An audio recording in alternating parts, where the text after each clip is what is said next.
दोस्तों आपने इंदौर में हाल ही में हुए एक इंसिडेंट के बारे में तो सुना होगा और आपने उसकी वायरल वीडियो तो देख ही ली होगी कि उस वीडियो में पुलिस वालों ने मिलकर एक आदमी को पब्लिक के सामने सड़क पर लिटा लिटा के इतना मारा कि उसे आज गंभीर चोटें आई हुई हैं। उसी के बच्चे के सामने उसके साथ मारपीट हो रही थी। अब दोस्तों वहां के एसपी का क्या कहना है, क्या स्टेटमेंट है उसकी और उन पुलिस ऑफिसर्स के साथ अभी क्या हो सकता है, और हम अगर आपके साथ भी ऐसा होता है तो आप उस सिचुएशन में क्या एक्शन ले सकते हैं। क्या आप उस पुलिस ऑफिसर को मार सकते हैं पलटकर, या फिर आप उसके साथ क्या कर सकते हैं बाद में। तो दोस्तों उसी के बारे में आज मैं इस वीडियो में बताऊंगा। लेकिन आपको सबसे पहले मेरा YouTube channel Ashish Dawar the legal Baba को सब्सक्राइब कर लीजिएगा ताकि मैं ऐसी इंफॉर्मेटिव वीडियोस आप लोगों के लिए लाता रहूं। और अगर आपको वीडियो पसंद आती है तो नीचे लाइक का बटन दबा दीजिएगा।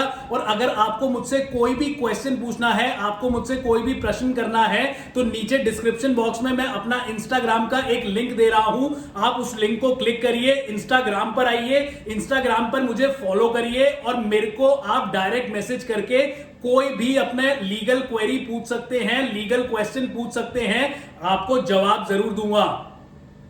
हाँ तो दोस्तों आपने एक वायरल वीडियो तो देखा ही होगा जिसमें कि इंदौर के अंदर पुलिस ऑफिसर्स मिलकर एक आदमी को इस तरह से मार रहे थे कि उसको इतनी गंभीर चोटें आई हैं और पूरे पब्लिक के सामने सड़क के बीच में उसको इतना मारा जैसे कि कोई गुंडा किसी को मारता है। और उसी का बच्चा वहां रो रहा था, उस बच्चे के सामने उसके पिता को इतना मार रहे थे। क्यों मार रहे थे? क्योंकि उसने एक मास्क नहीं पहना हुआ था, वो अपने कोविड गाइडलाइंस का पालन नहीं कर रहा था। अब दोस्तों उसके लिए उसकी इतनी पिटाई की गई, क्या ये सही है? नहीं, ये बिल्कुल सही नहीं है। कोई भी पुलिस ऑफिसर आपके ऊपर हाथ नहीं उठा सकता, कोई भी पुलिस ऑफिसर आपके ऊपर आपके साथ मारपीट नहीं कर सकता, वो भी मिलकर या फिर अकेले। अब दोस्तों इसी सिचुएशन को लेकर वहां के इंदौर के एसपी ने ये कहा है, सुपरिटेंडेंट ऑफ पुलिस ने यह कहा है कि हमारे इंदौर के अंदर, इंदौर स्टेट के अंदर रोको टोको मूवमेंट चल रहा था जिस वजह से उनकी पिटाई की गई उसकी।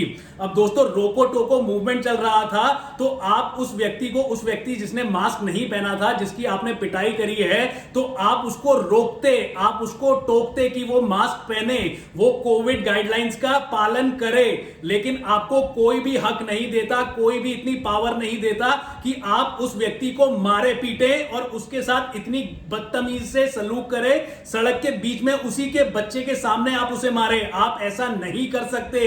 अगर आपका रोको टोको मूवमेंट चल रहा था तो आप उसको रोकते और टोकते कि आप कोविड गाइडलाइंस का पालन करिए, और ज्यादा से ज्यादा आप उसको जुर्माना लगवा सकते थे। अगर उसने मास्क नहीं पहना था तो आप उसका चालान कर देते।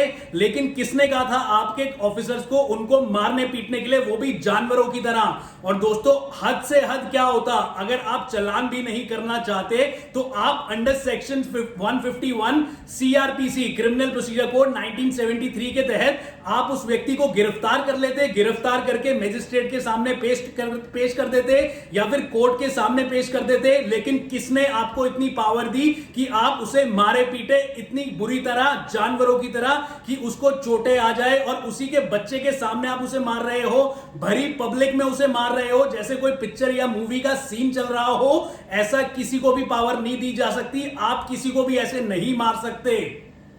अब सुनने में तो यह आया है कि उन पुलिस ऑफिसर्स को सस्पेंड कर दिया गया है, उन पे कार्रवाई चल रही है। लेकिन दोस्तों अगर आपके साथ ऐसा होता है तो उस सिचुएशन में आपको क्या करना है? अगर कोई पुलिस ऑफिसर आपको बेवजह मारता पीटता है, उसके पास पावर नहीं है मारने पीटने की, फिर भी वो आपको मारता पीटता है और इस तरह से मार रहा है कि आपकी जान भी जा सकती है, तो आप पलटकर उस पर वार कर सकते हैं। और अगर आप भी किसी पुलिस ऑफिसर को मारते हैं तो वो पुलिस ऑफिसर अपने बचाव में सिर्फ उतने ही बल का प्रयोग कर सकता है जितना बल का प्रयोग आप कर रहे हैं। वो आपसे ज्यादा बल का प्रयोग नहीं कर सकता, वो सिर्फ आपको रोक सकता है। और जितना आपने उस पर वार किया है, जितना आपने उस पर बल का प्रयोग किया है, सिर्फ वो उतना ही बल का प्रयोग करके आपको रोक सकता है।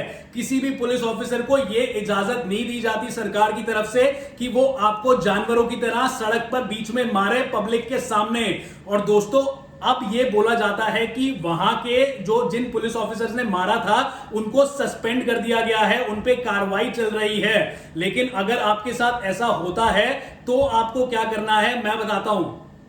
अगर आपके साथ भी ऐसा होता है कि पुलिस वाले मिलकर आपको मारते हैं, पीटते हैं और आपकी इतनी कोई गलती नहीं है, आपने कोई इतना जुर्म नहीं किया, फिर भी वो आपको बेवजह मार रहे हैं, पीट रहे हैं, तो आपको सबसे पहले आसपास अपने विटनेसेस इकट्ठे करने हैं या फिर आप उसकी वीडियो रिकॉर्डिंग भी बना सकते हैं, जैसे कि इनकी वीडियो रिकॉर्डिंग बनी थी और वो वायरल हो गई थी। अब दोस्तों उसके बाद आप क्या कर सकते हैं, आप तुरंत जाकर अपना मेडिकल करवाइए हॉस्पिटल में। मेडिकल करवाने के बाद आप एक रिटन में कंप्लेंट कीजिए उसी जिला के, उसी डिस्ट्रिक्ट के एसपी को, एसपी मतलब सुपरिटेंडेंट ऑफ पुलिस को आप एक कंप्लेंट करिए कि आपके साथ इस तरह से मारपीट हुई है और आपका ये जुर्म था और आपके साथ इस तरह से मारपीट करी गई है कि आपको इतनी चोटें आई हैं और लोगों ने देखा भी है। अगर किसी विटनेस है आपके पास तो उस विटनेस का नाम भी उसमें डालिए, उस विटनेस को भी उसका नाम पता डालकर उसका फोन नंबर भी लिखिए और साथ ही साथ आप अपने मेडिकल रिकॉर्ड्स भी लगा सकते हैं उस कंप्लेंट में। लेकिन फिर भी आपको लगता है कि जिस एसपी को, जिस सुपरिटेंडेंट ऑफ पुलिस को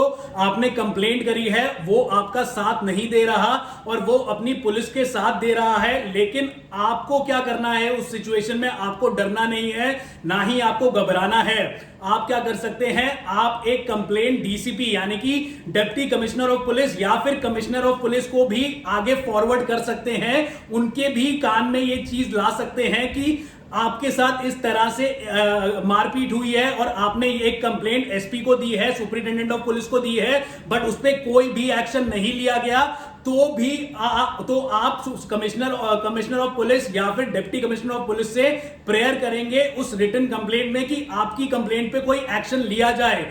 अगर फिर भी कोई एक्शन नहीं लिया जाता तो भी आपके पास एक अधिकार है, आप सीधा कोर्ट में जा सकते हैं। कोर्ट में सेक्शन 156(3) क्रिमिनल प्रोसीजर कोड 1973 के तहत एक एप्लीकेशन, एक कंप्लेंट दर्ज कर सकते हैं और उस कंप्लेंट के जरिए उन पुलिस ऑफिसर्स पर आप एफआईआर भी दर्ज करवा सकते हैं, उन्हें सस्पेंड भी करवा सकते हैं, उन्हें टर्मिनेट भी करवा सकते हैं।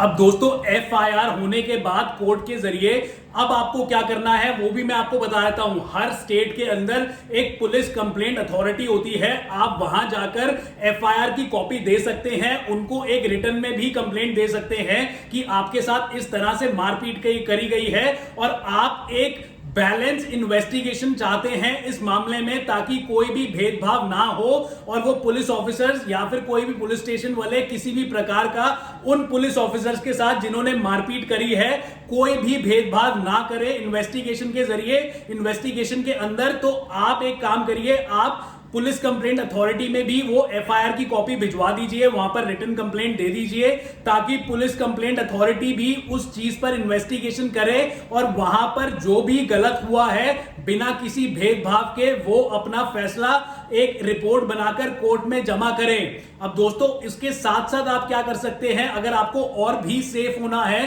तो आप अपने एरिया के विजिलेंस डिपार्टमेंट में भी एक कंप्लेंट डाल सकते हैं और उनको समझा सकते हैं, उसके साथ एफआईआर की कॉपी भी डाल सकते हैं। और दोस्तों उसी के तहत विजिलेंस डिपार्टमेंट भी बिना किसी भेदभाव के आपकी इन्वेस्टिगेशन करके अपनी रिपोर्ट बनाकर कोर्ट में जमा कर सकते हैं। और दोस्तों साथ ही साथ आप एक ह्यूमन राइट्स कमीशन में भी अपनी कंप्लेंट कर सकते हैं, यानी कि मानव अधिकार में भी अपनी कंप्लेंट दे सकते हैं ताकि आपको हर तरफ से सिक्योरिटी महसूस हो, हर तरफ से आप सिक्योर फील करें और आपकी जो इन्वेस्टिगेशन होगी आपके केस में वो एकदम बैलेंस्ड रहे, कोई भी पार्शियलिटी उसमें ना हो। तो दोस्तों अगर इस तरह से कोई भी पुलिस ऑफिसर आपके साथ मारपीट करता है तो आपको बताया हुआ ये प्रोसीजर आपको फॉलो करना है और इस प्रोसीजर के तहत आप उस पुलिस ऑफिसर को सस्पेंड भी करवा सकते हैं, उसको टर्मिनेट भी करवा सकते हैं, उसकी नौकरी भी छीन सकते हैं। अब दोस्तों अगर आपको ये वीडियो पसंद आया हो, अगर आपको सब क्लियरली समझ आ गया हो तो मेरी वीडियो को लाइक जरूर करिएगा, जितना शेयर कर सकते हैं उतना शेयर करिएगा। मेरा YouTube channel Ashish Dawar the legal Baba को सब्सक्राइब कर लीजिएगा ताकि ऐसी लीगल इंफॉर्मेटिव वीडियोस मैं आप लोगों के लिए लाता रहूं और आपको लॉ की नॉलेज देता रहूं, आपके अधिकार आपको बताता रहूं। और दोस्तों अगर आपको मुझसे कोई भी क्वेश्चन पूछना है, कोई भी आपको प्रश्न करना है तो मैंने आपको पहले ही बता दिया है, नीचे डिस्क्रिप्शन बॉक्स में मैंने अपना इंस्टाग्राम का लिंक दिया हुआ है, आप उस लिंक को क्लिक करें, इंस्टाग्राम पर आए, इंस्टाग्राम पर मुझे फॉलो करें और मुझसे डायरेक्ट मैसेज करके आप कोई भी अपनी लीगल प्रॉब्लम, कोई भी लीगल क्वेश्चन पूछ सकते हैं, कोई भी लीगल प्रश्न पूछ सकते हैं, मैं आपको जवाब जरूर दूंगा। अपना वकील खुद बनिए। ऐसे अनेक कानून जानने के लिए अपने लीगल बाबा को इंस्टाग्राम और यूट्यूब पे फॉलो करते रहिए। Thank you.